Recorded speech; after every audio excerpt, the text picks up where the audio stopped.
نحمدہ ونصلی علی رسولہ الکریم اما بعد فاعوذ باللہ من الشیطان الرجیم بسم اللہ الرحمن الرحیم رب اشرح لی صدری ویسر لی امری واحلل عقدۃ من لسانی یفقہوا قولی۔ السلام علیکم ورحمۃ اللہ وبرکاتہ۔ ناظرین، ہم شبان المسلمین کے سوشل میڈیا پلیٹ فارم نواز اسٹوڈیوز سے حاضر خدمت ہیں، اور ہمارا آج کا موضوع ہے مسئلہ فلسطین، اس کی وجوہات، مسلم رد عمل اور آئندہ کا لاہ عمل۔ ناظرین، جیسا کہ آپ جانتے ہیں کہ مسجد اقصیٰ اور غزہ اور فلسطین کے علاقے میں اسرائیلی دہشت گردی اور حملوں کی وجہ سے جو صورتحال ڈیولپ ہوئی ہے، اس صورتحال کو ہم اپنے ماہرین اور تجزیہ نگاروں کے ذریعے آج انالائز کریں گے اور اس کو سمجھنے کی کوشش کریں گے، اور یہ جانیں گے کہ آخر کیا وجوہات ہیں کہ مسلمان ایک بڑی تعداد میں ہونے کے باوجود اس مسئلے کو حل کرنے سے قاصر ہیں اور اسرائیل کو اپنے قبلہ اول پر حملے سے روکنے سے قاصر ہیں۔ اس کے ساتھ ساتھ ہم اس مسئلے کے حل کے لیے عملی اقدامات بھی وضع کرنے کی کوشش کریں گے۔ سب سے پہلے میں اپنے پروگرام کے شرکاء کا تعارف کروا دیتا ہوں۔ ہمارے پروگرام میں ہمارے ساتھ شامل ہیں جناب خالد محمود عباسی صاحب اور جناب عمران ریاض صاحب، جو کہ دونوں کسی تعارف کے محتاج نہیں ہیں۔ اب ہم ناظرین اپنے پروگرام کا باقاعدہ آغاز کرتے ہیں، اور میرا جو سوال نمبر 1 ہے وہ جناب خالد محمود عباسی صاحب سے ہے۔ سوال یہ ہے کہ خالد صاحب، آپ ہمارے ناظرین کی معلومات کے لیے بتائیے کہ مسئلہ فلسطین اور بیت المقدس کے علاقے کی آخر کیا اہمیت ہے، خصوصاً اگر اسے انسانی تاریخ کے حوالے سے اور انبیاء کرام کی زندگیوں کے تناظر میں دیکھا جائے تو اس کی کیا تاریخی حیثیت بنتی ہے۔ مثلا مسجد اقصیٰ کب تعمیر ہوئی، کس نے تعمیر کی، اور یہ کہ کیا اس پر صرف مسلمانوں کا حق ہے یا یہودیوں کا بھی کچھ حق ہے۔ اور اس کے ساتھ ساتھ خالد صاحب یہ بھی بتائیے گا کہ خصوصاً نئی نسل کے لیے جو اس مسئلے سے ناواقف ہے، ان کی معلومات کے لیے کہ یہ مسئلہ آخر ہے کیا اور یہ مسئلہ آخر بنا کیسے، اور یہ بھی بتائیے گا کہ آپ کے خیال میں آج کے حالات میں اسرائیل نے آخر مسجد اقصیٰ اور غزہ پر حملے کیوں شروع کیے۔ بسم اللہ الرحمن الرحیم۔ آپ نے بہت سارے بلکہ سوالات کا ایک پورا پیکیج ہی رکھ دیا ہے، تو بہرحال میں کوشش کروں گا جو کچھ مجھے یاد ہے اس کی بنیاد پہ بات کر سکوں۔ جہاں تک تو اس علاقے کی اہمیت کا معاملہ ہے، وہ قرآن مجید نے بیان کیا ہے کہ نبی صلی اللہ علیہ وسلم کو اللہ تعالیٰ نے معراج پہ جب لے کے گئے ہیں تو پہلے مسجد حرام سے مسجد اقصیٰ لے کے گئے۔ سبحان الذی اسریٰ بعبدہ لیلا من المسجد الحرام الی المسجد الاقصی الذی بارکنا حولہ، کہ جس کے ماحول کو اللہ تعالیٰ نے بابرکت بنایا ہے، اور اس میں جو برکتیں ہیں وہ یہ کہ یہ مسکن ہے کئی انبیاء کا۔ حضرت ابراہیم علیہ السلام کا یہ مرکز رہا ہے، انہوں نے یہ ایک مرکز توحید جیسے حجاز میں قائم کیا تو ایک اس علاقے میں بھی قائم کیا، اور اپنی اولاد کی ایک نسل کو اگر حجاز میں آباد کیا تو ایک جو اس کی حصہ ہے اس کو جا کے اس مقام پہ آباد کیا۔ اور حضرت موسیٰ علیہ السلام سے لے کے حضرت عیسیٰ علیہ السلام تک یہ جو 1400 سال کا وقت ہے، اس میں کوئی وقت ایسا نہیں گزرا جب کوئی نہ کوئی نبی یہاں پہ موجود نہ ہو۔ تو ان کے سجدوں کے نشانات، ان کی عبادتیں، ان کی ریاضتیں اور ان کے اجسام اطہر وہ سب یہاں پہ مدفون ہیں۔ تو اس لیے یہ ایک بہت ہی بابرکت زمین ہے۔ قرآن مجید نے اسے ارض مقدس بھی قرار دیا ہے، یہ قرآن نے اسے قرار دیا، ارض مبارکہ بھی قرار دیا ہے، تو یہ تو اس کی اہمیت ہے اللہ کی نگاہ میں۔ دوسری بات یہ کہ جو بھی توحید کے مراکز زمین کے اوپر اللہ کی طرف سے قائم کیے گئے، یوں تو ہم بھی مسجد بناتے ہیں، وہ ہم اپنی ثوابدید سے بناتے ہیں، لیکن جو اللہ تعالیٰ نے جیسے نبی معمور کرتا ہے، اللہ کی طرف سے فرستادہ ہوتے ہیں نبی، ایسے ہی کچھ زمینیں ہیں جو اللہ تعالیٰ کی طرف سے یوں سمجھیے کہ متعین شدہ ہیں، اللہ تعالیٰ نے ان کی حدود معین کی ہیں، اور ان میں سے جو 3 جگہیں ایسی ہیں کہ جن کی زیارت کی نیت سے اور وہاں جا کے نماز پڑھنے کی نیت سے جانا جو جائز ہے، جس کا نہ صرف جائز ہے بلکہ اس کی فضیلت بیان کی گئی ہے، اس میں مسجد حرام ہے، مسجد نبوی ہے اور مسجد اقصیٰ ہے۔ تو یعنی یہ اللہ کی متعین کردہ حدود ہیں، یہ علاقے کو یعنی ان حدود کو جن کو مبارک یا مقدس کہا گیا ہے، یہ اللہ نے معین کر کے دیے۔ تو اللہ کے مراکز ہونے کی حیثیت سے ان کی ذمہ داری اس کے ذمے ہے یا یہ اس کے سپرد ہوں گی کہ جس کو اللہ نے معمور کر کے بھیجا ہو. تو آخری نبی ہیں محمد صلی اللہ علیہ وسلم، اور یہ تمام نبیوں کا ایک عہد ہے کہ ہر نبی سے اللہ تعالیٰ نے گویا یہ عہد دیا ہوا ہے کہ تمہارے بعد جب کوئی نبی آئے گا تو تم نے اس پر ایمان لانا ہے اور اس کی مدد کرنی ہے. تو یہ سورہ آل عمران میں اللہ تعالیٰ نے اس عہد کا ذکر کیا ہے کہ وَإِذَا أَخَذَ اللَّهُ مِيثَاقَ النَّبِيِّينَ لَمَا آتَيْتُكُم مِّن كِتَابٍ وَحِكْمَةٍ ثُمَّ جَاءَكُمْ رَسُولٌ مُصَدِّقٌ لِّمَا مَعَكُمْ لَتُؤْمِنُنَّ بِهِ وَلَتَنصُرُنَّ، تم لازماً اس پر ایمان بھی لاؤ گے اور لازماً اس کی مدد بھی کرو گے. تو اس اعتبار سے آپ سمجھ لیں کہ جب آخری نبی آئے ہیں محمد صلی اللہ علیہ وسلم، تو اب موسیٰ علیہ السلام کی شریعت اور اس کے بعد جو بھی جو ان کی وراثت تھی، جو نبیوں کی وراثت ہوتی ہے، یعنی اللہ تعالیٰ نے جو ان کو کتابیں دی ہیں، جو علم دیا ہے، جو حکمت دی ہے، جو مقامات مقدسہ ہیں زمین کے اوپر، وہ ساری منتقل ہو جاتی ہیں اس نئے نبی کو جو اللہ نے معمور کر کے بھیجا ہے. تو محمد الرسول اللہ صلی اللہ علیہ وسلم کی معموریت کے ساتھ ہی وہ تمام وراثت جو حضرت ابراہیم علیہ السلام کی تھی وہ منتقل ہو گئی محمد الرسول اللہ کو صلی اللہ علیہ وسلم. اور آپ کے دنیا سے وصال پردہ پوشی کے بعد اور اللہ کی طرف واپس مراجعت کے بعد وہ اس مقام پر اللہ تعالیٰ نے فائز کیا اس امت کو. وَكَذَلِكَ جَعَلْنَاكُمْ أُمَّةً وَسَطًا اور كُنْتُمْ خَيْرَ أُمَّةٍ أُخْرِجَتْ لِلنَّاسِ، اور یہ کہ هُوَ اجْتَبَاكُمْ، اس نے تمہیں چن لیا ہے. ثُمَّ أَوْرَثْنَا الْكِتَابَ الَّذِينَ اصْطَفَيْنَا مِنْ عِبَادِنَا، یہ ساری آیات اس پر شاہد ہیں کہ اب امت بحیثیت ایک جماعت کے، بحیثیت ایک امت کے اس معمور کر دی گئی ہے اللہ کے مشن کے لیے. تو اب وہ تمام وراثت جو اللہ کی پہلے نبیوں کو منتقل ہوتی تھی اب اس امت کو منتقل ہو گئی. لہٰذا یہ سرزمین اور یہ مقدس جگہ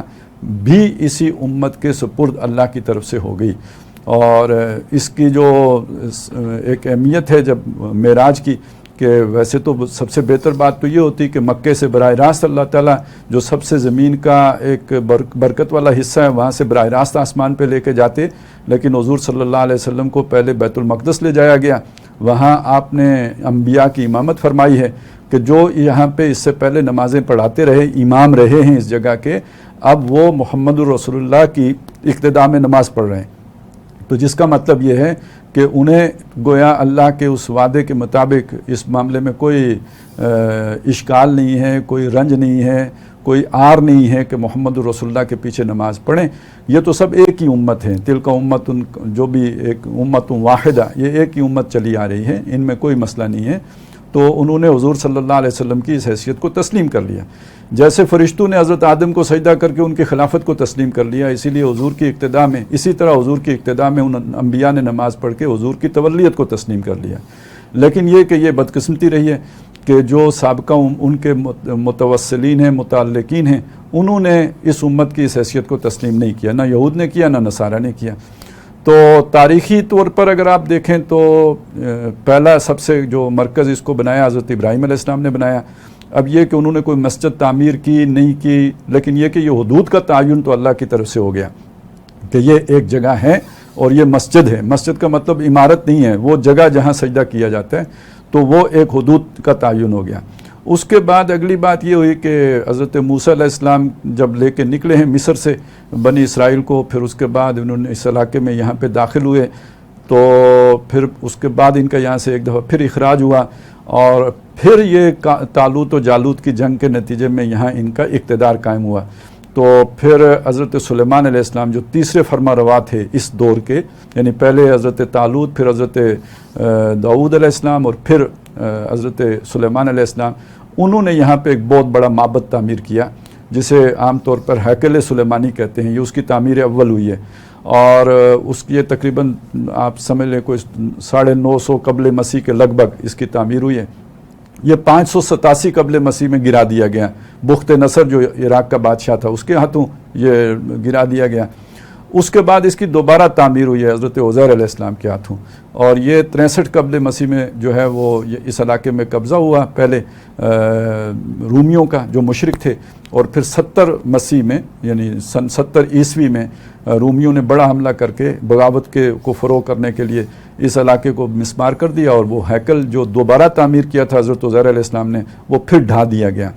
تو نبی صلی اللہ علیہ وسلم کی پیدائش سے بھی 500 سال پہلے یہ زمین برابر کر دیا گیا تھا، ایک کوئی دیوار باقی بچی ہوئی تھی۔ تو نبی صلی اللہ علیہ وسلم کی پیدائش سے کوئی یوں سمجھے 350 سال پہلے یہ پوری سلطنت جو تھی روما کی وہ عیسائی ہو گئی، تو یہ علاقہ بھی گویا یعنی شفٹ ہو گیا، عیسائیوں کے پاس چلا گیا، یعنی تبدیلی یوں ہو گئی کہ وہی لوگ عیسائی ہو گئے، تو اب گویا یہ عیسائیوں کے زیر تسلط آ گیا۔ تو جب نبی صلی اللہ علیہ وسلم کی بعثت ہوئی ہے تو یہاں پہ کوئی یہودی نہیں آباد تھا۔ یہ اس طرح کی بات اگر کوئی کرتا ہے کہ ہم نے یہودیوں سے لیا تو بالکل غلط بات ہے۔ تو یہاں پہ عیسائی آباد تھے اور وہ ان کا علاقہ تھا، اور عیسائیوں نے جب ہماری اور مسلمانوں نے ان پر چڑھائی کی، محاصرہ کر لیا، تو مسلمانوں کو فتح اس طرح حاصل نہیں ہوئی کہ انہوں نے سرنڈر کر دیا ہو۔ عیسائیوں نے جب حضرت عمر رضی اللہ تعالیٰ عنہ کا دیکھا اپنی آنکھوں سے تو انہوں نے خود شہر کی چابیاں ان کے حوالے کی ہیں، اور یہ شہر کی چابیاں حوالے کرنے کا مطلب صاف ہے کہ وہ ان کی کتاب میں یہ نشانیاں موجود تھیں، اور ان نشانیوں کی بنیاد پر وہ سمجھتے تھے کہ یہ اب اس کے جائز کسٹوڈین ہیں کہ جن کو یہ منتقل کرنی چاہیے، تو انہوں نے حضرت عمر رضی اللہ تعالیٰ عنہ کو اس کی چابیاں منتقل کر دیں۔ اور یجدونہ مکتوبا عندہم فی التوراۃ والانجیل، تو جہاں حضور کی نشانیاں تھیں تو وہاں یہ کہ وہ صحابہ کرام کے بھی وَمَثَلُهُمْ فِي الْإِنْجِيلِ كَزَرْعٍ أَخْرَجَ شَطْأَهُ فَآزَرَهُ فَاسْتَغْلَظَ فَاسْتَوَىٰ عَلَىٰ سُوقِهِ، تو صحابہ کرام کی نشانیاں بھی ان کے پاس موجود تھیں، جس کی بنیاد پر حضرت عمر کو چابیاں منتقل کرنے میں انہیں کوئی ہچکچاہٹ نہیں ہوئی۔ تو یوں یہ شہر مسلمانوں کے پاس آ گیا، اور پھر وہاں پہ حضرت عمر رضی اللہ تعالیٰ عنہ نے ایک مسجد تعمیر کرائی اس حدود کے اندر، وہ جو اس مسجد کی متعین کردہ حدود ہیں، حدود حرم کہہ لیجئے، اس کے اندر حضرت عمر رضی اللہ تعالیٰ عنہ نے ایک مسجد تعمیر کرائی، اسے مسجد عمر کہتے ہیں۔ پھر اس میں توسیع ہوئی بعد میں، جس کو اب لوگ مسجد اقصیٰ کہنے لگ گئے ہیں، اور یہ سارا ایریا ہے جس میں مسجد اقصیٰ بھی ہے، اور یہ کہ وہ مروان کا مصلی بھی ہے، اور وہ جو قبۃ الصخرہ بھی ہے، یہ سارا در حقیقت وہ والی مسجد ہے جسے قرآن مجید مسجد اقصیٰ کہتا ہے، یہ پوری حدود اس میں شامل ہیں۔ تو پھر یہ مسلمانوں کے پاس 1099 میں مسلمانوں کے ہاتھوں سے نکلا ہے،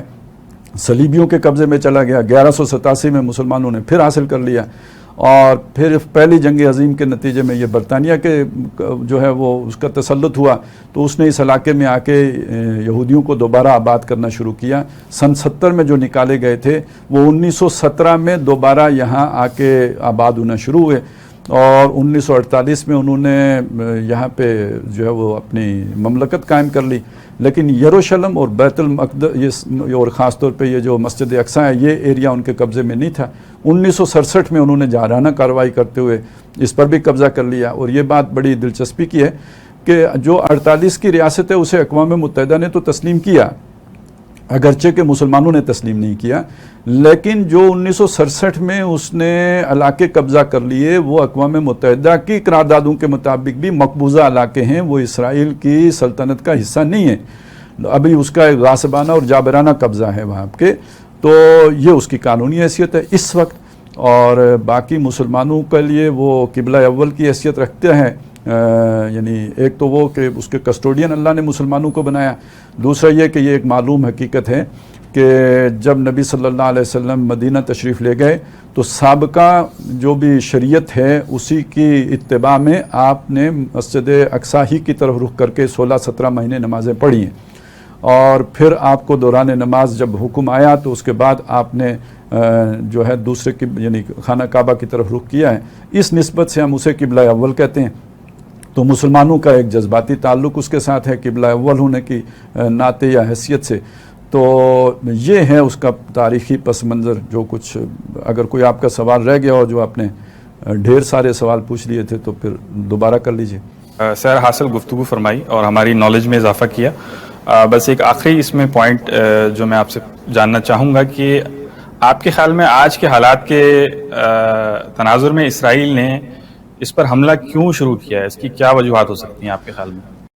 جی دیکھیں، یہ رہ گیا تھا، تو وہ وجہ اس کی یہ ہے کہ یہ بات سمجھ لیجئے کہ جو ایک تو یہ ہمارا دعویٰ ہے نا، یہ جو میں نے ابھی آپ کے سامنے رکھا ہے، تو اس میں دو چیزیں ہیں۔ جیسے ہم مسلمانوں میں کچھ لوگ جو ہیں وہ راسخ العقیدہ مسلمان ہیں، تو کچھ لبرل سیکولر قسم کے مسلمان ہیں، تو اسی طرح سمجھ لیجئے کہ یہودیوں میں بھی مختلف قسم کے لوگ ہیں. ایک وہ لوگ ہیں جو راسخ العقیدہ یہودی ہیں، جو اپنے مذہب پر چلنے والے لوگ ہیں، اور ایک یہودیوں میں وہ لوگ ہیں کہ جو سیکولر مائنڈڈ ہیں، لبرل ہیں، لیکن یہ کہ وہ یہودی نسل پرست ہیں، وہ نیشنلسٹ یہودی ہیں. تو ان دونوں کے نقطہ نظر میں فرق ہے. اور جہاں تک آرتھوڈاکس یہودی ہیں، ان کا خیال تو یہ ہے کہ اس جگہ پر ہمیں اپنی حکومت قائم کرنا ہی مذہب کی تعلیمات کے خلاف ہے. یہ حکومت ہماری یہاں پہ تب قائم ہوگی جب مسیح تشریف لائیں گے، تو اس سے پہلے قائم کرنے کا ہمیں حق ہی حاصل نہیں ہے. یہ ان کا نقطہ نظر ہے. اور جہاں تک یہ دوسرے لوگ ہیں جو وہاں پہ قابض ہو کے بیٹھے ہوئے ہیں، جن کا وہاں پہ اصلاً اقتدار ہے، تو اس میں ایک اہمیت ہے اس جگہ کی. ایک تو مذہبی حوالے سے اہمیت ہے، دوسرا اسٹریٹجیکلی اس کی بڑی اہمیت ہے. یعنی یروشلم وغیرہ آپ یہ دیکھیں کہ اس پورے علاقے میں جو ایک بڑی طویل تاریخ ہے، کوئی وہ آپ سمجھ لیں کوئی 2000 سال کی حساب سے دیکھ لیں کہ دنیا اس خطے میں سپر پاور اس کو مانا گیا ہے جس کے پاس یروشلم رہا ہے. نبی صلی اللہ علیہ وسلم کے دور میں بھی، یعنی جو بڑی فتح سمجھی جاتی ہے جو ایران کو حاصل ہوئی تھی روم کے اوپر، تو وہ یروشلم ہی حاصل کیا تھا نا، جس کا ذکر آتا ہے غلبت الروم فی ادنی الارض. تو یہ جو قریب کی سرزمین میں جو رومی مغلوب ہو گئے تھے، تو یہ کیا ان کے ہاتھ سے نکلا تھا؟ ان کے ہاتھ سے یروشلم ہی نکلا تھا. تو گویا ایران نے اپنا ایک سپریم حیثیت تسلیم کروا لی تھی. اور پھر یہ کہ رومیوں نے جب دوبارہ قبضہ حاصل کر لیا تو وہ اس پوزیشن پہ چلے گئے. تو یہی سمجھا جاتا ہے کہ جس کا اس علاقے کے اوپر قبضہ ہوگا تو وہ یعنی اس پورے علاقے کو کنٹرول کرنے کی پوزیشن میں آ جائے گا. تو لہٰذا جو سیکولر مائنڈڈ لبرل قسم کے یہودی بھی ہیں، تو وہ اس نقطہ نظر سے بھی کہ یہ ضروری نہیں ہے کہ وہ مذہبی بنیاد پہ، کہ اسٹریٹجیکلی اس جگہ کی اتنی اہمیت ہے کہ وہ اس پر قبضہ کریں اور یہ ان کے اس میں یہ ان کا دارالحکومت ہو. اور ویسے قومی سطح پہ بھی اگر آپ دیکھیں تو اگر وہ اپنی اس قومیت کی بنیاد پر بھی دیکھیں، مذہب سے ہٹ کر بھی، تو بہرحال ایلیا ہی تو دارالحکومت رہا ہے نا ریاست اسرائیل کا، جو حضرت سلیمان علیہ السلام کے دور ہو یا اس سے پہلے حضرت داؤد علیہ السلام کا دور ہو. تو ان کی اپنی قومی تاریخ کا بھی تقاضا یہ ہے کہ اس کے نتیجے میں وہ اس پر قبضہ کر کے یہاں اپنا اقتدار مستحکم کریں اور یہاں پہ جو ہے اپنا دارالحکومت اسے قرار دیں. جی بہت شکریہ. ایک چیز بس کلیئر کر دیجیے گا، پھر ہم آگے بڑھائیں گے اپنا پروگرام، کہ یہ جو آپ نے دو گروپس کا ذکر کیا ہے یہ یہودیوں کے، ایک راسخ العقیدہ ہیں اور جو دوسرے ہیں ڈائیورٹڈ ٹائپ کے جو لوگ ہیں، تو ان دونوں کے جو مسیحا ہیں کیا وہ ڈیفرنٹ ہیں؟ ان دونوں کے جو مسیحا ہیں وہ سیم ہیں یا ڈیفرنٹ ہیں؟ نہیں، جہاں تک تو دیکھیں جو یہ ذرا تھوڑے مذہب سے ہٹے ہوئے لوگ ہیں، جو عام دنیا دار لوگ ہیں، تو ان کو تو مسیح وغیرہ کی کوئی ضرورت نہیں ہوتی نا. وہ تو اپنے زور بازو پر یقین رکھنے والے لوگ ہوتے ہیں. یہ مذہبی لوگوں کا مسئلہ ہوتا ہے کہ مسیح آئے گا، مہدی آئے گا، اس طرح کی چیز ہوگی. وہ تو کہتے ہیں کہ بھائی پیش کر غافل عمل کوئی اگر دفتر میں ہے، یا یہ کہ اپنی دنیا آپ پیدا کر اگر زندوں میں ہے، تو وہ تو اس طرح سوچنے والے لوگ ہوتے ہیں. تو ٹھیک ہے، وہ مذہب کو ایکسپلائٹ کریں گے، وہ مذہب کی بات کریں گے، لیکن وہ اسی طرح کی بات ہوگی جیسے ہم مطلب کیا لا الہ الا اللہ کر لیتے ہیں، تو اسی درجے میں وہ بات کریں گے. ان کا اصل مسئلہ تو تجارت سے ہے، اصل مسئلہ اقتدار سے ہے، اصل مسئلہ اپنی یہ کہنا تو خیر صحیح نہیں ہے کہ اپنی بقا سے ہے. بقا تو ان کو حاصل ہے، وہ اس کی توسیع سے ہے. وہ اپنا ایک پلان رکھتے ہیں، اپنے تجارتی نقطہ نظر سے وہ سمجھتے ہیں کہ اس پورے علاقے کے اوپر ان کا کنٹرول ہونا چاہیے، تب وہ ورلڈ وائڈ پاور بنیں گے. اس لیے کہ اصل یہودیوں کا ایم تو یہ ہے نا کہ ہر کسی کا ہوتا ہے، مطلب اسکندر اعظم کا بھی تھا، یونانیوں کا بھی تھا، اور یہ کہ اور لوگوں کا بھی رہا ہے، رومیوں کا بھی تھا کہ وہ پوری دنیا پر حکومت کریں. تو اس پوری دنیا پر حکومت کرنے کے لیے یہ جو بہت اہم علاقہ ہے، تو اس سارے کے اوپر گریٹر اسرائیل وہ اس لیے بنانا چاہتے ہیں کہ اس کے اوپر سب کے اوپر ان کا اقتدار قائم ہو. تو مسیح سے ان کو شاید اتنی دلچسپی نہ ہو، لیکن وہ اپنی پاپولیشن کو موٹیویٹ کرنے کے لیے یا موبلائز کرنے کے لیے کسی کا کوئی مسیح ان کی ضرورتوں کے مطابق کھڑا کر سکتے ہیں. تو یہ جو مسیح الدجال کا تصور ہے، تو یہ چونکہ ان کے مذہبی جو لوگ ہیں ان کے اندر ایک مسیحا کے آنے کی خانہ خالی ہے اور اس نے ابھی آنا ہے، لہٰذا ان کے جذبات کو مشتعل کرنے کے لیے کسی بھی مسیحا یعنی نقلی مسیحا دجل و فریب والے مسیحا کے ایک کریکٹر جو ہے وہ اس کو وہ کریٹ کر سکتے ہیں۔ بہت شکریہ خالد صاحب، یقیناً ہمارے ناظرین اور ہماری نالج میں بہت اضافہ ہوا ہے تاریخی پس منظر کے حوالے سے۔ اب میرا جو نیکسٹ سوال ہے وہ جناب عمران ریاض صاحب سے ہے، اور عمران ریاض صاحب آپ کو بھی میں خوش آمدید کہتا ہوں پروگرام میں، اور میرا سوال آپ سے یہ ہے کہ یہ جو مسئلہ فلسطین ہے کیا یہ مسلمان بمقابلہ یہودی ہے، یا پھر عرب بمقابلہ مغرب ہے، یا پھر یہ مسلم امہ بمقابلہ مغرب ہے، یہ آخر ہے یعنی کس کیٹیگری میں آپ اس کو رکھ سکتے ہیں؟ وہ مسلمانوں اور یہودیوں کا ہے، اور اصلاً جو جگہ ہے وہ یہ یہودی اس کے وارث تھے۔ ہیکل کی بھی بات ہوئی، سامنے آئی ہمارے، اور ہیکل جو اختتام ہوا ہیکل کا، یعنی وہ جو آکے سن 70 عیسوی میں ٹائٹس رومی نے جو اسے جو ہے وہ مسمار کیا ہے، ایک دن میں 1,70,000 یہودی جو ہے وہ اس نے گرائے ہیں، جو قتل کیے ہیں۔ تو اس کے بعد جب یہ جو نبی صلی اللہ علیہ وسلم کی باری آئی ہے، آپ صلی اللہ علیہ وسلم اس دنیا میں تشریف لائے، تو پھر یہ ساری وراثت جو ہے انبیاء کی یہ مسلمانوں کے حوالے ہوئی ہے، اور آج یعنی مسلمان بحیثیت امت انبیاء کی یہ جو وراثت ہے اس کے وارثین ہیں۔ تو مسئلہ صرف عربوں کا نہیں ہے، البتہ یہ فرق ضرور ہے کہ چونکہ اس وقت یہودیوں کا براہ راست جو ٹاکرا ہے وہ عربوں کے ساتھ ہے، یعنی صف اول میں آپ کو اس وقت جو ہے وہ عربی ہی نظر آئیں گے، لیکن اصلہ یہ جو ہے مسئلہ جو ہے اور یہ مقابلہ وہ مسلمانوں کا ہے یہودیوں کے ساتھ۔ شکریہ عمران ریاض صاحب۔ اب میرا اگلا سوال جو ہے وہ جناب خالد محمود عباسی صاحب سے ہے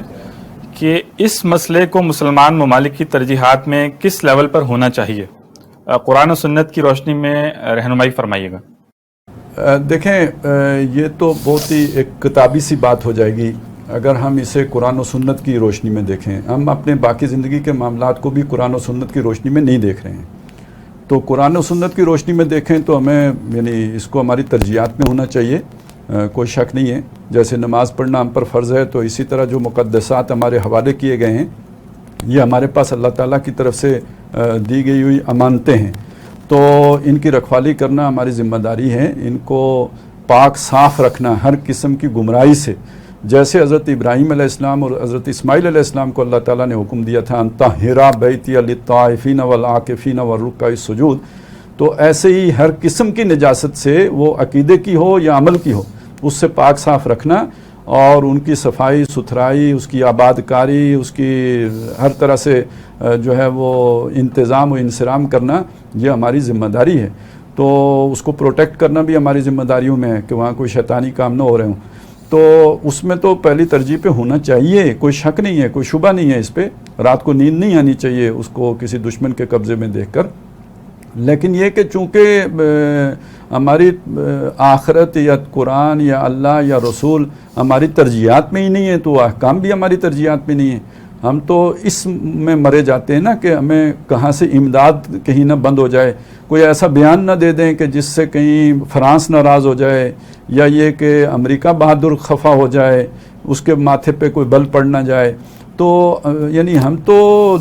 دجال کی روٹیوں کے سوالی بنے ہوئے بیٹھے ہیں نا جی، تو اس میں ہماری ترجیحات میں فی الحال روٹیاں ہیں، اور وہ جنت ہے جو ہمیں دنیا میں دجال فراہم کر سکتا ہے۔ تو قرآن و سنت اور آخرت اور اللہ رسول ہماری ترجیحات میں نہ ہونے کی وجہ سے قبلہ اول بھی ہماری ترجیح میں نہیں ہے۔ اچھا ناظرین، اب ہم اس مسئلے کی تاریخ کے بارے میں ہمیں بہت اچھے طریقے سے آئیڈیا ہو گیا ہے، ہم نے بہت سیر حاصل گفتگو کر لی ہے اس کے اوپر۔ اب ہم دیکھتے ہیں کہ یہ کیا وجوہات ہیں اور ہماری کیا کمزوریاں ہیں جس کی وجہ سے یہ مسئلہ آج تک جو ہے وہ حل نہیں ہو سکا اور وقتاً فوقتاً سر اٹھاتا رہتا ہے۔ اس کی طرف اب ہم ذرا اس کو سمجھنے کی کوشش کرتے ہیں۔ تو اسی حوالے سے جو میرا اگلا سوال ہے وہ جناب عمران ریاض صاحب سے ہے۔ عمران صاحب، یہ آخر یہودی اور صہیونی جو ہیں وہ اتنے طاقتور کیسے ہیں؟ دیکھیں، یہودیوں کی جو تاریخ کا معاملہ ہے نا، وہ ایک تو بہت پرانی تاریخ، اور جو پلاننگ ہے وہ تو قرآن مجید بھی یہ کہتا ہے کہ انی فضلتکم علی العالمین، جہان والوں پر فضیلت دی۔ تو وہ جو عقل و شعور ہے ان کا، اور ایک جو سازشی ذہن ہے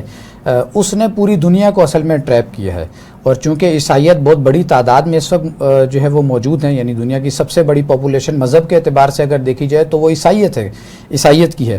تو اصل میں تو یہودیوں نے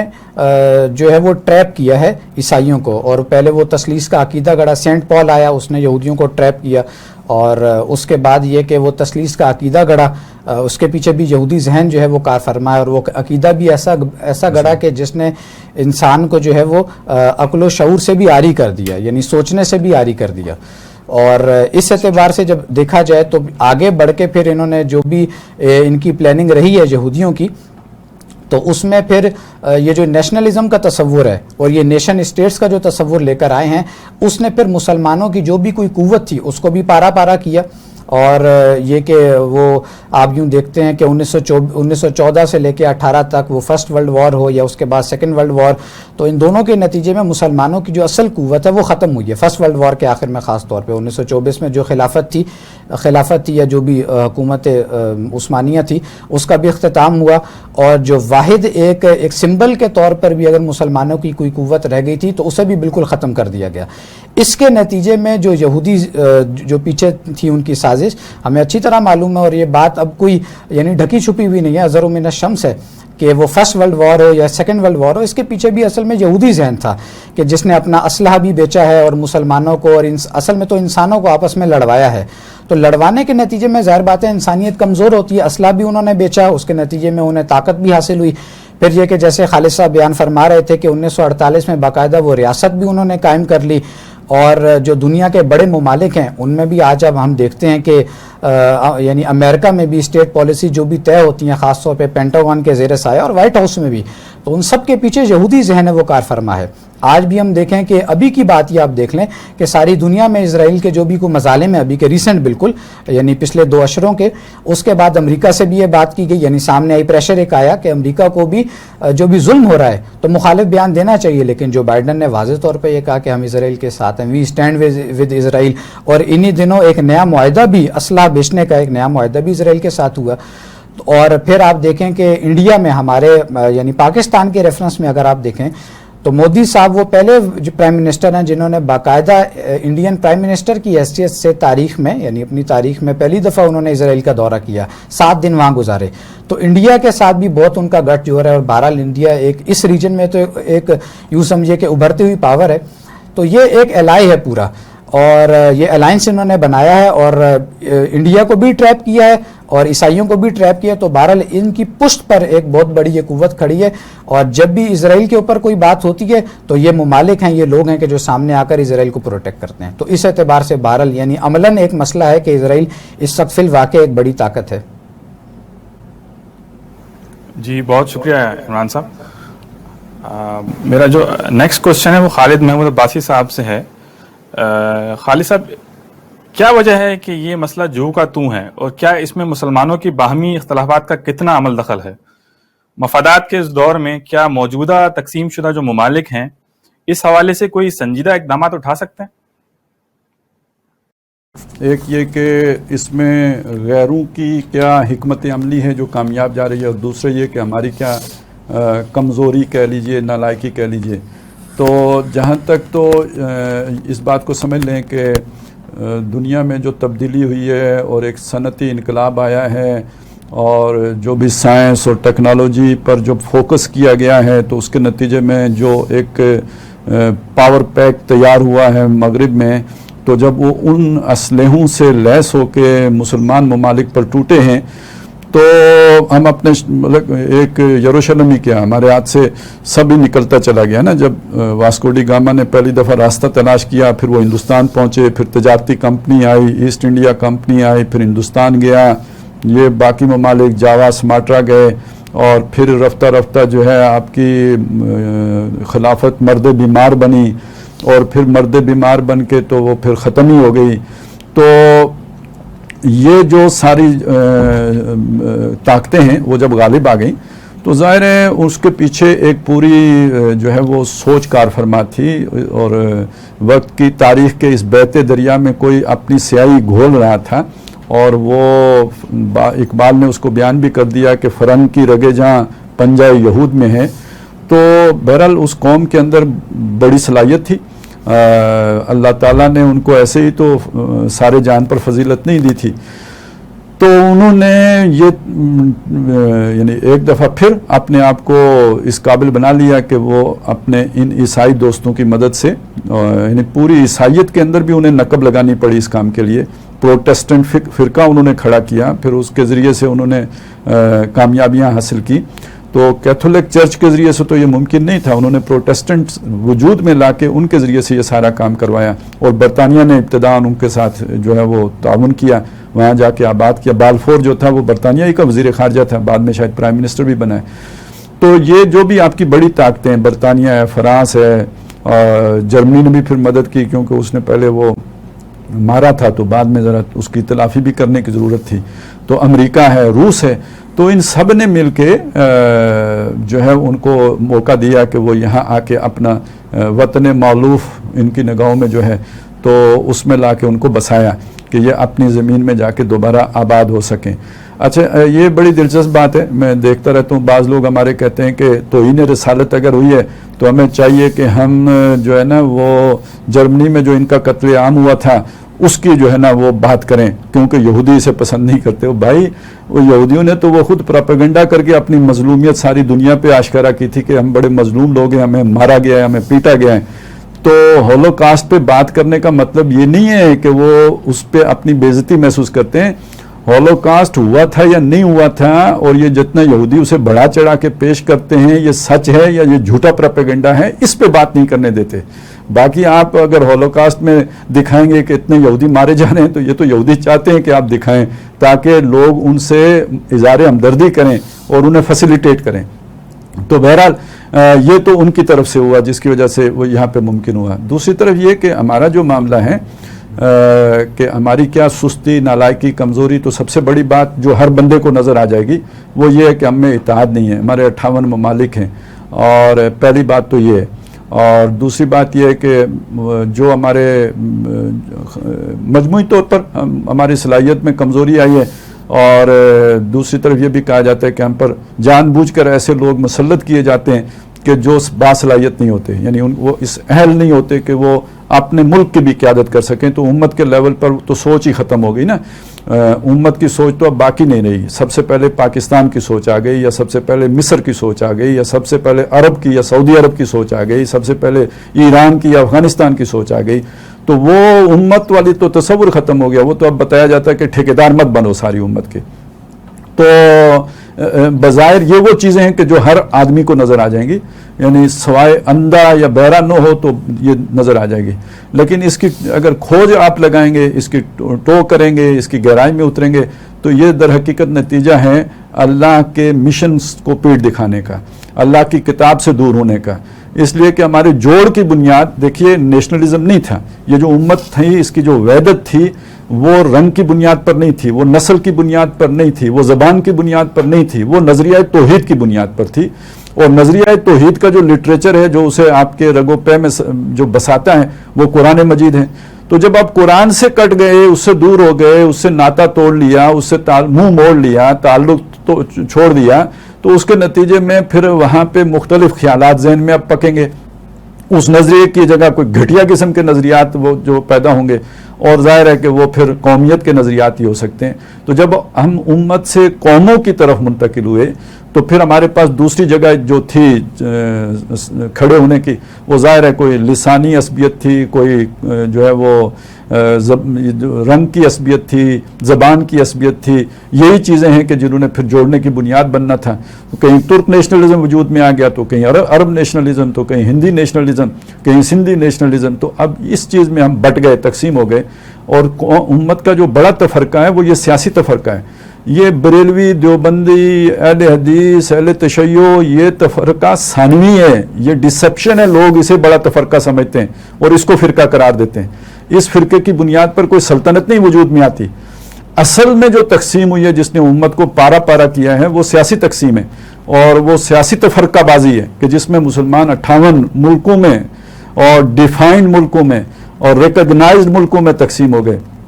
تو جس امت میں کوئی دوسرا امیر اگر کھڑا ہو تو اس کو قتل کر دینے کا حکم ہے، وہاں آج 58 ریکگنائزڈ عمرا متعین ہیں.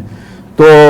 اس نے ہمیں کر دیا کمزور، اس نے ہمیں کر دیا بودا، اس نے ہمیں کر دیا بہت ہی ضعیف، اس نے ہمیں ہماری سوچ کو ہی تبدیل کر کے رکھ دیا، امت کی سوچ کو قومیت کی سوچ میں بدل دیا. تو اگر آپ اسے ایک لفظ میں کہیں تو قرآن مجید کی دوری سے نتیجہ میں یہ ہوا، اور اگر آپ بالکل اسے دنیا کی سطح پہ تجزیہ کریں تو ہمارے تفرقے کی وجہ سے یہ ہوا. جی خالد صاحب، یقیناً بہت ہی سنجیدہ نوعیت کے وجوہات ہیں، اور اس پر یقیناً سوچنے کی اور کچھ اسٹریٹجی بنانے کی ضرورت ہے. بہت شکریہ آپ کا. اب ہم آگے بڑھتے ہیں. میرے اگلے 2 سوالات جو ہیں وہ جناب عمران ریاض صاحب سے ہوں گے. میرا اگلا سوال ہے کہ آج ہم دیکھتے ہیں کہ ہمارے جو مسلمان ہیں وہ شدید اخلاقی پستی کا شکار ہیں. ہمارے قول و فعل میں تضاد ہے، ہر طرح کی معاشرتی بیماریوں کا ہم شکار ہیں،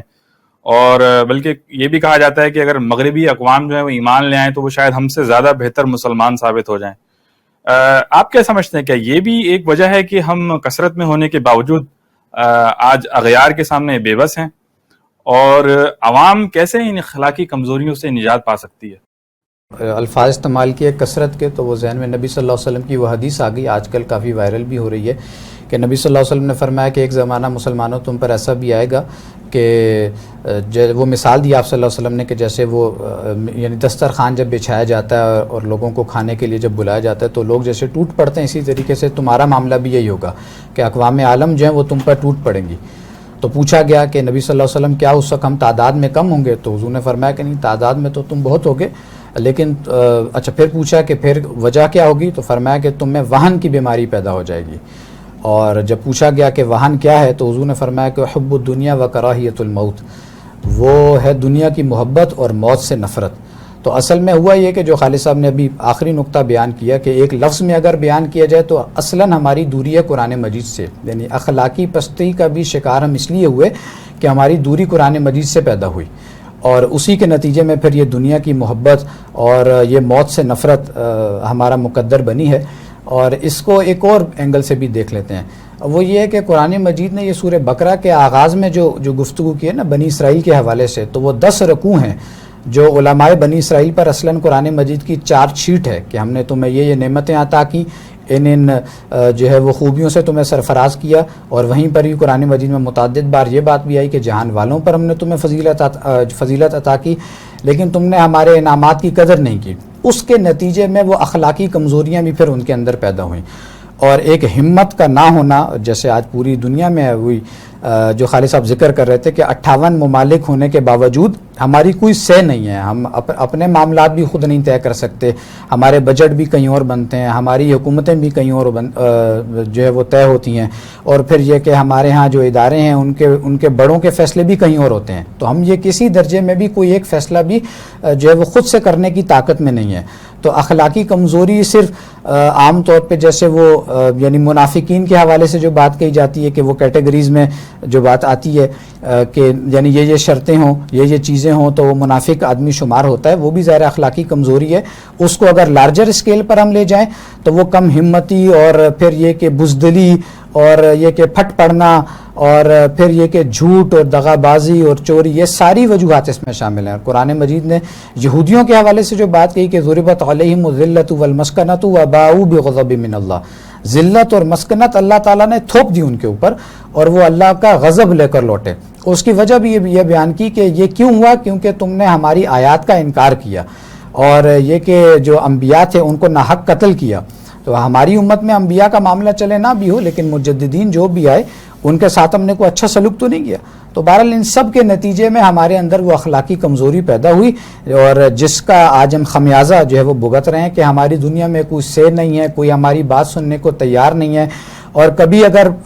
ہماری دنیا میں اہمیت ہوتی بھی تھی تو بہرحال یہ کہ اب تو کسی درجے میں نہیں ہے. ہم اپنے خطے کے اعتبار سے بھی دیکھیں، جو بھی جیو پولیٹیکل معاملات ہمارے اپنے پاکستان اور اس کے ارد گرد اب پیدا ہو چکے ہیں، تو شاید اب دنیا کو ہماری ضرورت نہیں ہے، اور دنیا میں اب کھیل جو ہے وہ کسی اور طرح کا اور اگریسولی کھیلا جانا ہے. تو بہرحال یہ بھی ہماری اخلاقی پستی کا ایک مظہر ہے کہ ہم اپنے آپ کو کسی درجے میں بھی یعنی کسی اور کا مقابلہ یا مدد کیا کرنا، ہم اپنے دفاع کے قابل بھی اب نہیں ہیں.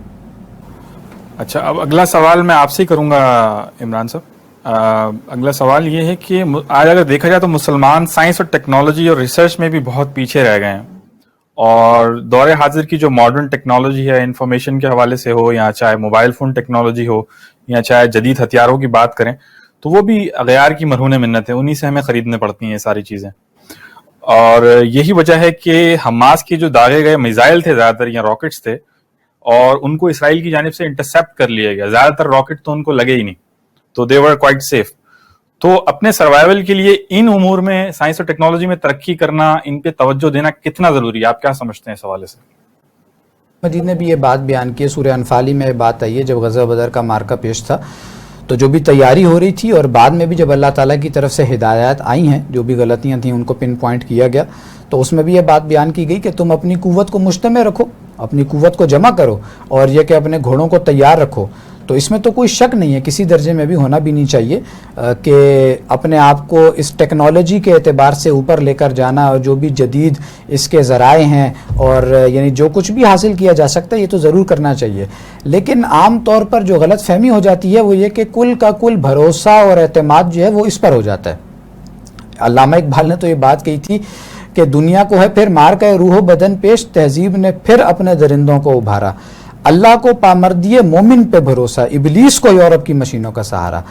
تو ہمارا توکل، اعتماد، بھروسہ، یقین یہ اس ٹیکنالوجی پر نہیں ہونا چاہیے. یہ ایک ذریعہ ہے. فتح، نصرت، مدد وہ اللہ تعالیٰ نے کرنی ہوتی ہے، وہ اللہ تعالیٰ غیب سے بھی فرماتے ہیں. اور یہ کہ اس کا ذریعہ اگر کسی وہ دور میں وہ گھوڑے تھے اور خچر تھے اور اونٹ تھے اور نیزے تھے اور تلواریں تھیں، آج اگر دنیا نے اسی کو آگے بڑھاتے ہوئے ترقی کی ہے تو اس کو ایڈاپٹ کرنے میں اور اسے آگے سے آگے بڑھنے میں اور اس ٹیکنالوجی کو امپروو کرنے میں کوئی لیت و لال سے کام نہیں لینا چاہیے، آگے بڑھنا چاہیے. لیکن توکل، بھروسہ، اعتماد جو ہے وہ اللہ تعالیٰ کی ذات پر ہو. یہ اسباب بھی بعض اوقات دھرے کے دھرے رہ جاتے ہیں، اور یہ کہ اللہ تعالیٰ کی مدد ہوگی تو ہی ہم اس کو استعمال کرنے کی طاقت میں ہوں گے، ورنہ یہ کہ ہمارے پاس ایٹم بم جیسی ایک بڑی زبردست قسم کی صلاحیت ہے، لیکن بہرحال یہ کہ دنیا میں حیثیت ہماری یہ ہے کہ ہم سے کوئی ہمارے گھر کے بارے میں بھی رائے پوچھنا جو ہے وہ پوچھنا نہیں چاہتا، بلکہ کوئی اور ہی بارو باری وہ معاملات طے کر دیا کرتا ہے. جی بہت شکریہ عمران صاحب، آپ نے ہماری سوچوں کو بہت روشن کیا اپنے خیالات سے. اب جو میرا اگلا سوال ہے وہ میں جناب خالد محمود عباسی صاحب کی طرف دوبارہ آؤں گا، اور ہم یہ جاننا چاہیں گے آپ سے کہ اگر ہم دیکھا جائے یہ مسلمانوں کے مسائل کے حوالے سے اگر ہم دیکھیں تو فلسطین کی موجودہ صورتحال ہو، یا آپ صلی اللہ علیہ وسلم کی شان میں گستاخی کا معاملہ ہو، یا پھر کوئی اور معاملہ ہو جو کہ امت کو درپیش ہو جاتے ہیں وقتاً فوقتاً، تو جب ہمارے حکمرانوں سے پوچھا جاتا ہے تو وہ جواب میں کہتے ہیں کہ جی ہمارے اوپر معاشی پابندیاں لگ جائیں گی، اور یہ ہو جائے گا، اور FATF ہو جائے گا، اور اس طریقے سے IMF کا مسئلہ ہو جائے گا. تو اور کھل کر رد عمل نہیں دے پاتے ان وجوہات کی بنا پر. تو ان معاشی خدشات سے کیسے جان چھڑائی جا سکتی ہے، اور کیا حق بات اور عملی اقدامات کی صورت میں کیا واقعی ہم بھوکے مر جائیں گے؟ قرآن و سنت اس حوالے سے کیا کہتے ہیں؟ مجھے پتا ہے یہ بہت لمبا ایک بہت ڈیٹیل ٹاپک ہے، اس کے اوپر کئی پروگرام الگ سے ہو سکتے ہیں، لیکن اگر ہم سمری میں اس کو دیکھنا چاہیں اس معاشی مسئلے کو، اور تو آپ کیا سمجھتے ہیں اس کے بارے میں؟ دیکھیے اس میں تو کوئی شبہ نہیں ہے کہ آپ اگر اپنے آزادانہ موقف پر کھڑے ہوں گے تو آپ کو معاشی پابندیوں کا سامنا کرنا پڑے گا، اور دنیا آپ کا اکنامک بلاکیٹ کرے گی، اور اس کے نتیجے میں آپ کو سفر کرنا پڑے گا. ٹھیک ہے، کچھ عرصے میں اگر آپ کی لیڈرشپ جہاندیدہ ہے تو کچھ عرصے میں آپ اپنے پاؤں پہ کھڑے ہو سکتے ہیں، لیکن عرصہ لگے گا، اور اس دوران آپ کو پیٹ پہ پتھر باندھنے ہوں گے. اس دوران آپ کو بہت سی مشکلات کا سامنا کرنا پڑے گا، اور صرف یہی نہیں ہوگا کہ آپ پر معاشی پابندیاں لگیں گی، آپ کے وجود کو خطرات لاحق ہوں گے. آپ پر یعنی باقاعدہ چڑھائی کی جا سکتی ہے، حملے ہو سکتے ہیں. تو یہ وہ چیزیں ہیں جو آپ کے لیڈرز دیکھ کر پھر قدم نہیں اٹھا پاتے. اور یہ بات ذہن میں رکھیں کہ آپ کی جو موجودہ لیڈرشپ ہے یہ کوئی ریولوشنری لیڈرشپ نہیں ہے کہ آپ ان سے یہ توقع رکھیں کہ وہ جو ہے نا وہ کسی اصولی موقف پر کھڑے ہو جائیں گے اور ہر چیز باد آباد کا نعرہ لگا دیں گے. ان کا مائنڈ سیٹ کیا ہے؟ ان کا مائنڈ سیٹ یہ ہے کہ ہم نے عوام کی مرضی کو، عوام کی خواہشات کو، عوام کی توقعات پر پورا اترنا ہے تاکہ وہ اگلے 5 سال کے لیے ہمیں منتخب کریں. اور ہمارے عوام کی جو بھی سوچ ہوتی ہے کسی کامیاب لیڈر کو ماننے کی کہ وہ کامیاب لیڈر ہے، تو اس بنیاد پر ہوتی ہے کہ اس نے کام کتنے کیے ہیں. اس نے سڑکیں تعمیر کرائی ہیں، اس نے بجلی مہیا کی ہے، اس نے بجلی سستی کی ہے، اس نے نوکریاں کتنی کریٹ کی ہیں، اس نے لوگوں کے لیے کیا خدمات سر انجام دی ہیں. تو ہم تو اس پیمانے پر ہماری پبلک اپنے لیڈرز کو تول کے پھر اگلی دفعہ ان کو ووٹ دیتی ہے، اور آپ کے لیڈر اسی چیز کے محتاج ہوتے ہیں. تو اب ہمارے اپنے وسائل تو اتنے ہیں نہیں کہ ہم یہ سارے عوام کی بہبود کے کام کر سکیں. اس کے لیے ہمارے لیڈرز کو بھیک مانگنی پڑتی ہے، اور فنڈز آتے ہیں تو ان کی اپنی عیاشیاں بھی چلتی ہیں، لیکن یہ کہ عوام کے لیے لیپا پوتی کے یہ کام بھی اس کے بعد ہی کیے جا سکتے ہیں. تو وہ یہ کبھی بھی یہ لیڈرشپ جو اس طریقے سے منتخب ہو کے آئی ہوتی ہے، یہ اس طرح کا قدم، اس طرح کا فیصلہ وہ کر ہی نہیں پاتی جب تک کہ قوم نہ پیچھے کھڑی ہو. تو بیسیکلی بات یہ ہے کہ ہم بحیثیت قوم، یعنی ہماری عوام اس بات کے لیے نہیں تیار ہے کہ وہ بھوک، تکلیف، ننگ برداشت کر سکے. تو اس لیے ہمارے لیڈرز اگر چاہیں بھی تو میں نہیں سمجھتا کہ کوئی لیڈر اتنی بڑی جرت کا کام کر سکے گا. اس نقطہ نظر سے کوئی، یعنی ان کے نقطہ نظر سے وہ اس طرح کا کوئی اندھا بہرا قدم اٹھا لے، یہ مجھے پاسبل نظر نہیں آتا، نہ یہ ممکن ہے، نہ یہ ہو سکتا ہے. اور اگر کوئی کرے تو وہ زیادہ عرصہ اپنا اقتدار جو ہے نا وہ برقرار اس کا نہیں رہ سکتا. اس کے لیے کسی امریکہ کو مداخلت کرنے کی ضرورت نہیں ہوگی، خود اس کی عوام اسے اکھاڑ کر پھینک دے گی کہ ایسا بے وقوف لیڈر ہمیں ملا ہے جو ہمیں بھوکا مروانے کے در پہ ہے. تو یہ ہمارا ایک اجتماعی مسئلہ ہے، اور پھر بات وہی ہے کہ یہ ہماری سوچ، یہ ہمارا نقطہ نظر جو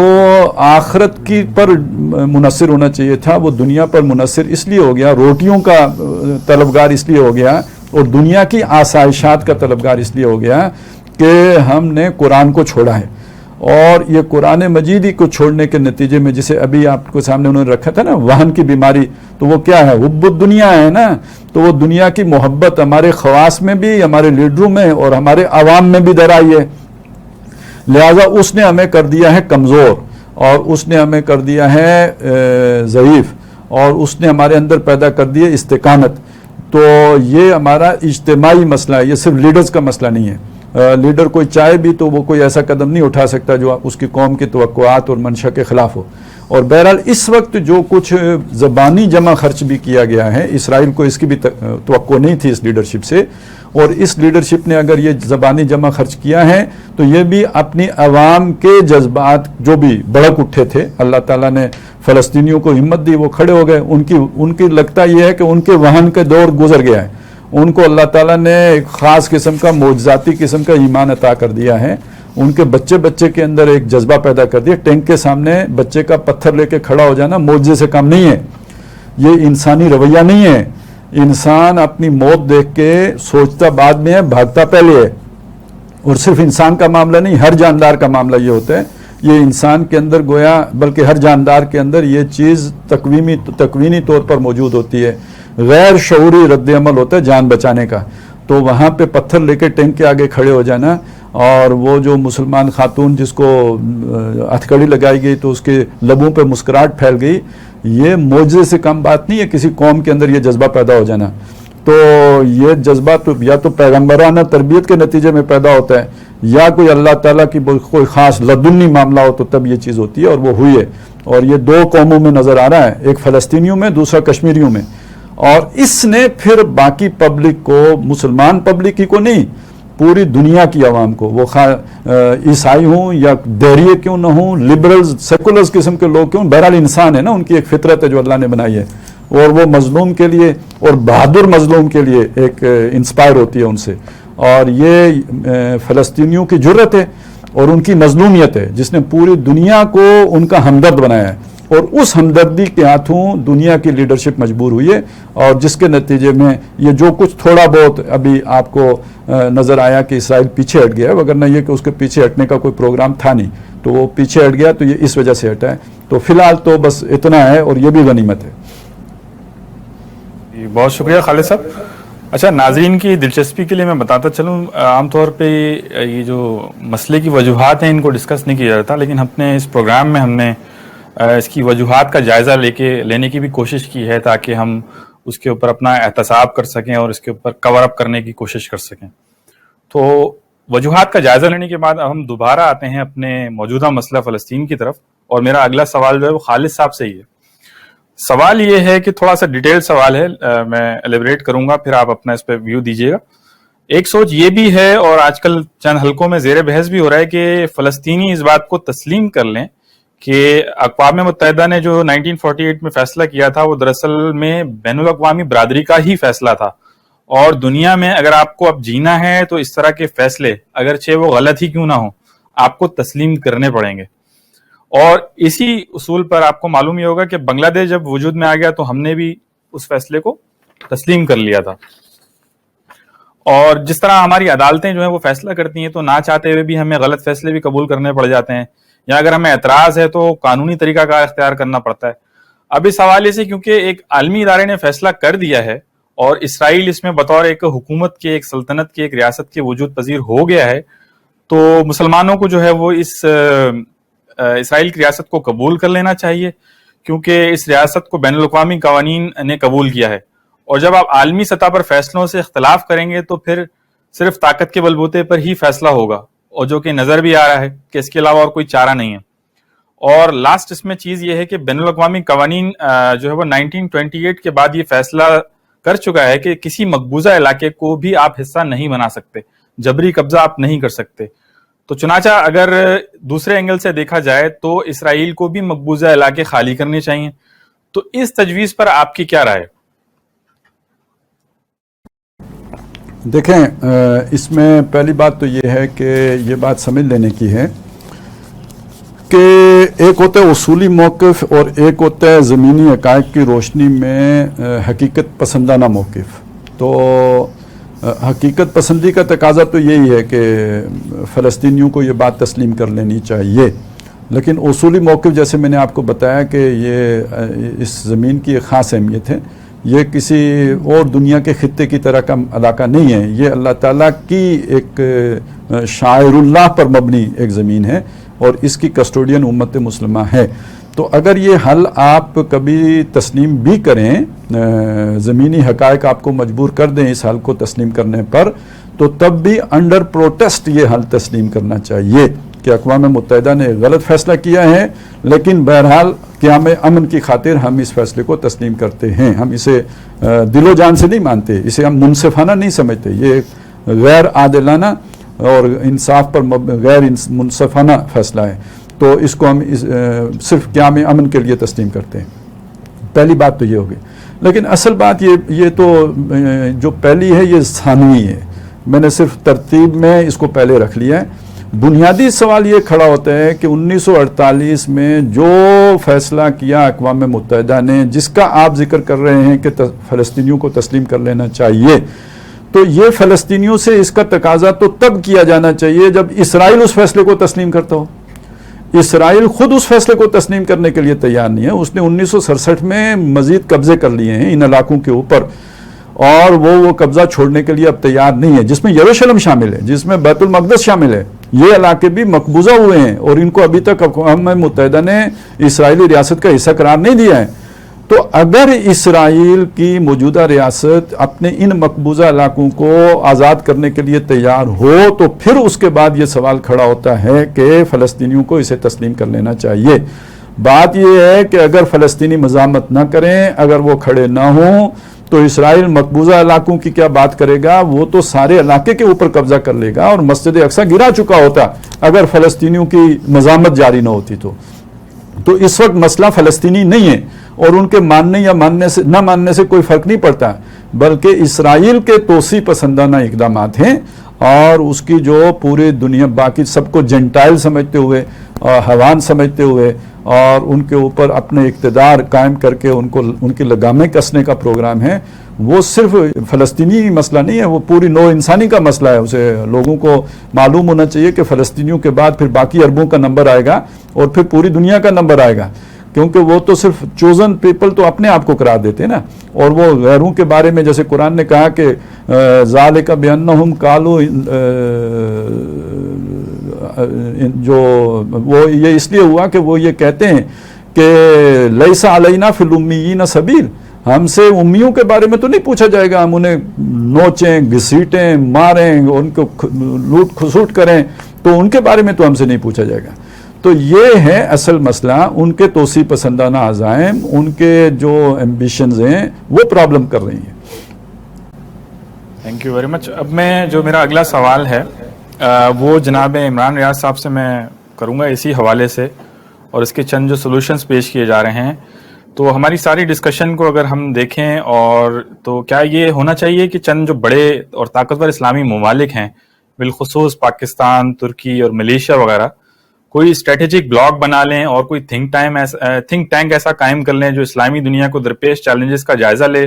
اور اس پہ لاہے عمل وضع کرے, اور جسے باقی ممالک بھی فالو کر لیں. اور اسی حوالے سے ابھی میں پڑھ رہا تھا, سوشل میڈیا پہ دیکھ رہا تھا کہ ترکی کی طرف سے کوئی یونائٹڈ نیشنز, مسلمز کی یونائٹڈ نیشنز بنانے کی کوئی تجویز بھی آئی ہے.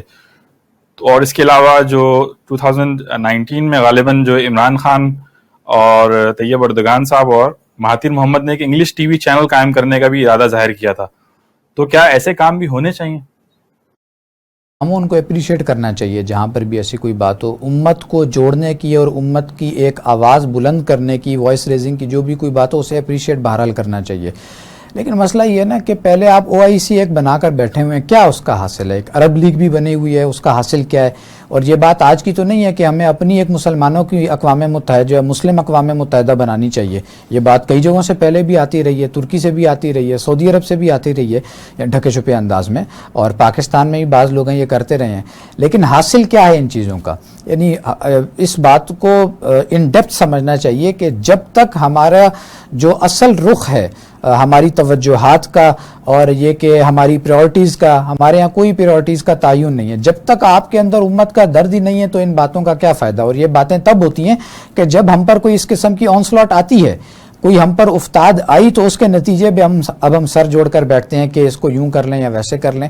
تو بہرحال یہ کہ ایک بات کے درجے میں تو اپریشیٹ کرنا چاہیے, لیکن کیا آج تک جو بھی کوئی اس قسم کے کام ہوئے اس کا کیا فائدہ ہوا ہے؟ یعنی OIC کا اجلاس بلانے کے لیے بھی اتنی تگ و دو کرنی پڑتی ہے. ابھی بھی آپ دیکھ لیں کہ کیا اس کا نتیجہ بھی کیا نکلا ہے. یعنی سوائے اس کے کہ ہمارے وزراء خارجہ نے, یعنی سعودی عرب ہو یا ہم ہو,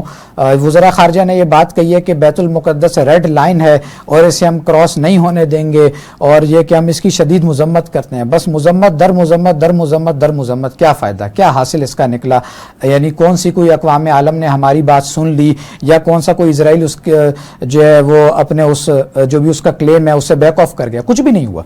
اس لیے اس کی وجہ یہ ہے کہ ہم امت کی حیثیت سے مجتمع نہیں ہیں اور ہمارے ملکی مفادات بہت سارے ہیں. یعنی اگر ہم ایک بلاک بنانے کی کوشش بھی کرتے ہیں تو بہرحال یہ کہ چونکہ دنیا نے ٹریپ بھی بچھائے ہوئے ہیں بہت سارے, تو ہمیں یعنی بہت سارے ممالک جو ہیں وہ اپنی طرف بھی کھینچتے ہیں. پھر بلاکس بنے ہوئے, ہر ریجن کے اپنے بلاکس ہیں, تو یہ بات تو نکل کے آگے پیچھے ہو جاتی ہے. اور جب ٹریپ بچتے ہیں تو اور ہمارے سامنے جب ہماری کمزوریوں کو بھی رکھا جاتا ہے تو ہم اس کے ذریعے سے بلیک میل ہوتے ہیں. تو ایک بات کے درجے میں تو اپریشیٹ کرنا چاہیے, لیکن یہ دیکھ لینا چاہیے کہ پہلے جو بلاکس بنے ہوئے ہیں ان کی کتنی کوئی افادیت سامنے آئی ہے. جی, اسی سے ریلیٹڈ ایک اور میں سوال آپ سے کرنا چاہوں گا کہ پاکستان کا جو کردار ہے اس میں کیا مزید بہتری لائی جا سکتی تھی, اور اس کے علاوہ جو ہم نے جو کچھ کیا ہے اس کے علاوہ اور کیا کچھ کیا جا سکتا تھا اسی حوالے سے؟ بنیادی بات تو یہ نا کہ یعنی جہاں تک ہم نے اپنی آواز اٹھانے کی بات کی ہے, چلیں وہ عوام کا پریشر آیا یا پوری دنیا میں اب ہلکی پھلکی بات اس پہ ہونا شروع ہوئی تھی, تو لا محالہ یا جو ہے وہ بامر مجبوری ہمیں بھی بات کرنی پڑی ہے. اچھا ہے, اور ہمارے جو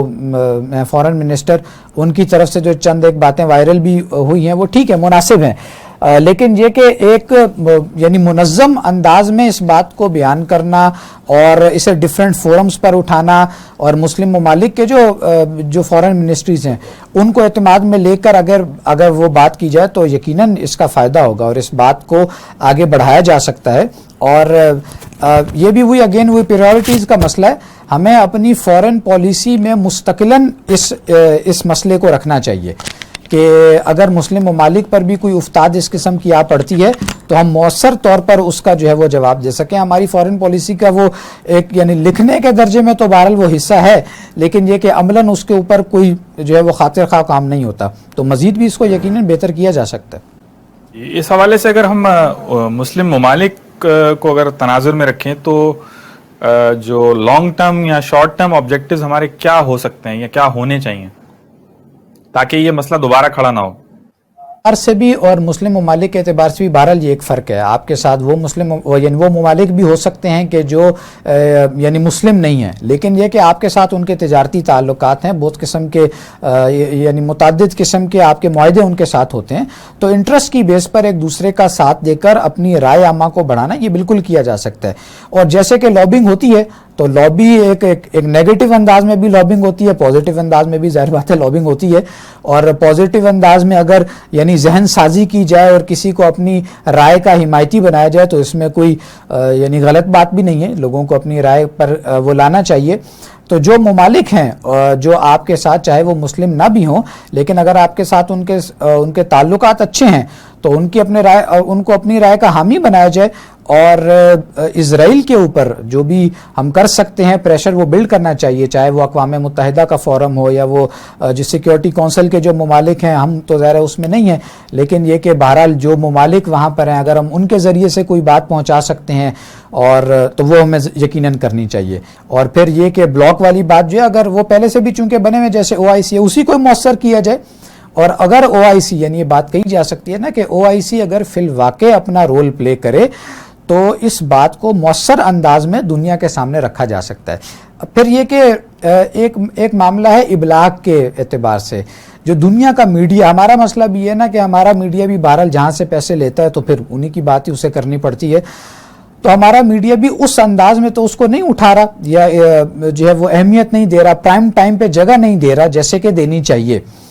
تو یہی کام اگر ہم کریں نا کہ اپنے میڈیا کو بھی یعنی ایک ملک کی حیثیت سے، قوم کی حیثیت سے، ہمارے ملک کے جو بڑے ہیں ادارے ہیں، سوچنے سمجھنے والے جو ادارے ہیں، فہیم عناصر ہیں، وہ اگر اس کام کا اہتمام کریں کہ ہمارے میڈیا کو باقاعدہ یہ ٹاسک دیا جائے کہ میڈیا اس پر عملاً کام کرے اور بڑے پیمانے پر اس ایشو کو مستقل بنیادوں پر، ریئیکشنری انداز میں نہیں، مستقل بنیادوں پر اسے اٹھاتا رہے. فورن پالیسی جو بھی ہے اس کو میڈیا پر لایا جائے یعنی اس خاص جو پوائنٹ پر. تو بہرحال یہ کہ اس کا دنیا میں بہت فائدہ ہو سکتا ہے. ہم دیکھتے ہیں کہ بہت سارے ممالک اسی طریقے سے اپنا کام کرتے ہیں، ابلاغ کے جدید ذرائع ان کو استعمال کیا جاتا ہے اور اپنی بات کو کنوے کیا جاتا ہے. جو بھی ممالک ہیں، جو بھی آپ کے دوست ممالک ہوتے ہیں یا پڑوسی ممالک ہوتے ہیں، ہمیں یہ بھی انسینٹیو ہے کہ ہمارے مسلم ممالک کا بھی بہرحال ایک وہ معاملہ ہے، تو ان کو استعمال کر کے اس بات کو مؤثر انداز میں دنیا کے سامنے رکھا جاتا ہے. پھر یقیناً اگر آپ کی یہ والی کیفیت ہوگی، یہ والی حیثیت ہوگی اور آپ اپنے پاؤں پر کھڑے ہونے کے قابل ہوں گے تو پھر بہرحال کوئی اس کو انشاءاللہ آپ پر انگلی بھی نہیں اٹھا سکے گا اور اسرائیل بھی اس سے پسپائی اختیار کرے گا انشاءاللہ. جی بہت شکریہ. آپ کی تجاویز یقیناً ہمارے ممالک کو اور ہمارے ٹاپ لیول پہ جو ہے وہ کنسیڈر کرنی چاہیے لوگوں کو. اور اسی حوالے سے ایک دوسرے اینگل سے میں یہ سوال آپ سے پوچھوں گا کہ یہ جو فلسطین کا تنازع ہے اس کا حل صرف بات چیت، احتجاج اور اقوام متحدہ میں آواز اٹھانے سے ہی مسئلہ حل ہو سکتا ہے یا جو ہے وہ صرف اس کا حل فوجی کارروائی ہی ہے؟ یہ بڑا کریٹیکل سوال ہے سر. فوجی کارروائی آپ دیکھیں نا کہ ہم نے بھی اگر اپنی فوج بھیجنی ہو تو کیسے بھیجیں گے، یعنی یہ سوال ہے. تو یہ بات آتی ہے کہ افواج وہاں پر جائیں اور یوں کریں اور ایسے کریں، تو یعنی یہ کیسے یعنی عملاً یہ کام کیسے ہوگا، فوج کیسے جائے گی؟ وہ تو ایک بم مار کے بھی اڑا دیں سب کچھ. تو اس وقت جو پریکٹیکل ہے اس چیز کو سامنے یقیناً رکھنا چاہیے. گراؤنڈ پر جو صورتحال موجود ہے، جو حقائق ہیں اور عملی حقائق جو بھی ہوا کرتے ہیں ان کو سامنے رکھنا چاہیے کہ ہم اس وقت اس پوزیشن میں نہیں ہیں کہ کوئی یعنی فوجی کارروائی کرنے یعنی اس طرف ہم جائیں. یعنی اس کے نتیجے میں جتنا نقصان ہو رہا ہے اس سے بھی زیادہ نقصان ہوگا. اس وقت ہم عملی بات یہ ہے کہ اور جو جسے کہتے ہیں کہ زمینی حقائق کو بھی سامنے رکھیں تو ہم اپنی آواز اٹھا سکتے ہیں. اس کا جو بھی مؤثر طریقہ ہو آواز اٹھانے کا اسے اٹھانا چاہیے. آواز اٹھانے کا. اس میں آپ بلاگس بنائیں, اس میں آپ رائے عامہ کو ہموار کرنے کے لیے دوسرے ممالک سے رابطہ کریں, اور اپنی جو بھی پوزیشن ہے جیو اسٹریٹجیکلی وائز بھی اس کو بھی یعنی مؤثر انداز میں آگے لے کر آئیں. پھر یہ کہ فارن پالیسی کو مضبوط کریں. اس وقت تو اس کا یہی ایک ممکنہ حل نظر آتا ہے. کتنی بدقسمتی ہے کہ جو کاروائی ہے وہ بہت ہی اوپن ہوتی ہے, لیکن اس کو روکنے کے لیے جو ہے بہت ہی انڈائریکٹ ویز جو ہے وہ ہمیں اختیار کرنے پڑ سکتے ہیں. اللہ کرے کہ وہ دن بھی آئے کہ جب ہم کھل کر جو ہے وہ اپنا دفاع کرنے کے قابل ہوں. ہم نے اس سیکشن میں کچھ عملی اقدامات تجویز کرنے کی کوشش کی جس سے ہم بطور امہ اور بطور مسلم ممالک فلسطین کے مسئلے کے حل کے حوالے سے اپنا کردار ادا کر سکتے ہیں. اور اس پروگرام میں ہم نے یقیناً اس کا تاریخی بیک گراؤنڈ اور اس کی جو وجوہات ہیں اور اس کے حوالے سے جو چند عملی اقدامات ہیں اس کو جاننے کی کوشش کی. اور اس پروگرام کا جو نیکسٹ حصہ ہے اس میں ہم چند مزید جو ہمارے پہلو رہ گئے ہیں اس کے اوپر بات کرنے کی کوشش کریں گے, جس میں ہم نقصانات کا جائزہ لیں گے. اس کے علاوہ اس مسئلے کو آخر الزماں یعنی اینڈ آف ٹائم کے حوالے سے بھی ہم جاننے کی کوشش کریں گے. تو پروگرام کے اختتام پر میں اپنے معزز مہمانوں جناب خالد محمود عباسی صاحب اور جناب عمران ریاض صاحب کا بہت شکریہ ادا کروں گا کہ آپ نے وقت نکالا اور اپنے قیمتی جو ہے وہ تجاویز اور اپنے جو ہے وہ نالج ہمارے ناظرین کے ساتھ شیئر کی. بہت بہت شکریہ. جزاک اللہ خیر. سبحان اللہ والحمد للہ ولا